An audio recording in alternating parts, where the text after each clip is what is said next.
10 мая батальон военной полиции из Ингушетии, направленный в Сирию для поддержания установленного порядка, покинет место дислокации и вернется в республику, сообщил начальник Главного управления военной полиции России Владимир Ивановский в ходе встречи с Юнусбеком Евкуровым в Магасе.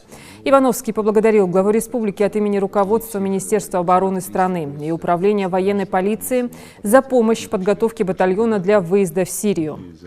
Для них были созданы все условия для несения службы, осуществления миротворческой миссии. Благодаря вашей поддержке бойцы были обеспечены всем необходимым, отметил Ивановский.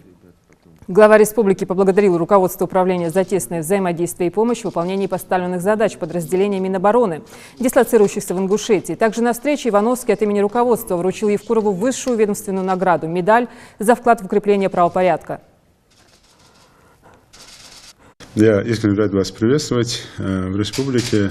Мы совместно выполняем общие задачи, работаем и дальше готовы взаимодействовать, естественно, как и органы власти, и патриоты страны, и по всем направлениям, конечно.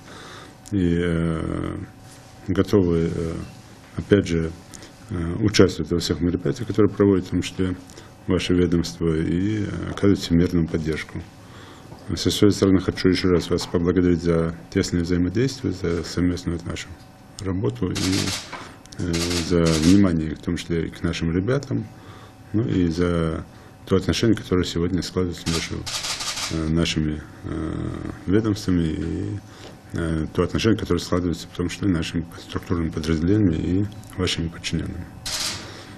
С своей стороны, если позволите, я хотел от руководства Министерства обороны, Главного управления военной полиции, во-первых, поблагодарить за ту подготовку, которая была сделана при подготовке батальона военной полиции для убытия в Сирийскую Арабскую Республику.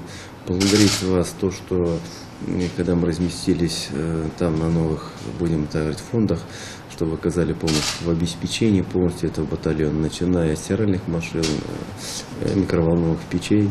Особая благодарность наша, то, что за те 3 гуманитарных акции, которые провели, и вот на сегодняшний день уже в Сирийской Арабской Республике знает, что Ингушская Республика в тяжелую минуту руку помощи протянула соседняя.